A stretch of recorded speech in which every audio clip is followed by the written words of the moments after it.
Today we got another Samurai class guide and review from Legend of the Five Rings RPG. This time we're headed to the core rulebook and we're talking the Hida Defender.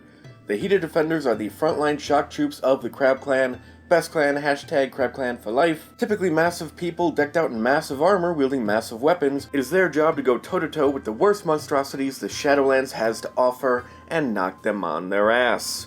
In order to withstand Samurai to Ogre combat, they have advanced training in using the strongest, and by extension, most cumbersome armors known to Crab. They're also trained to better withstand blows that would fall a lesser Crab. Both these qualities are represented by the Hida Defender's school ability, Way of the Crab.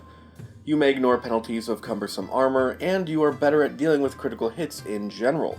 Though that scales up with the armor you're wearing, so try not to go nude goblin punching.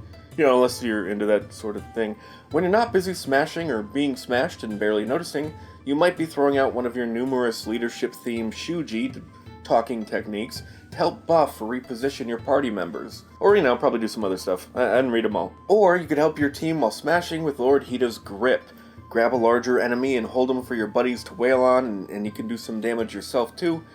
When enemies aren't of a particular size, you can always fall back to striking as water to attack, while making an enemy more vulnerable. You do have to choose between this and striking as earth at character creation, but you can easily get the other at the end of your first session, and probably should, as they're some of the best kata in the game, allowing you to go super defensive or super offensive every turn.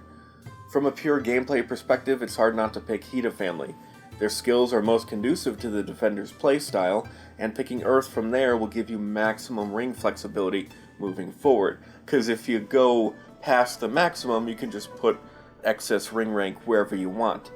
Speaking of rings, we get at least a 3 in Earth and 2 in Water, which means we need at least 1. The fact that Fire helps with endurance is more than enough on its own to justify a 2, though we also at least get 1 fired shuji in our curriculum, and we get more techniques based on Void than any other ring except maybe Earth, but I don't feel like counting. Plus, 1 Void builds can be annoying later in games, so 1 in Air it is. Void, Water, Fire, they all feel too important for me to really recommend a double 3s build, though a 3 Earth and 3 Water will give you nice and flexible gameplay right out of the gate, and a 3 Earth 3 Fire is great for a simple but really tough character. Plus, one of the 2 big benefits of a 2 in Void are the easier ring level ups, a long-term benefit that won't be quite as important to you if your campaign is on the short side. And finally, if you look through your techniques, you'll see the fitness skill pop up quite a bit, so make sure you get at least a 2 in that during creation.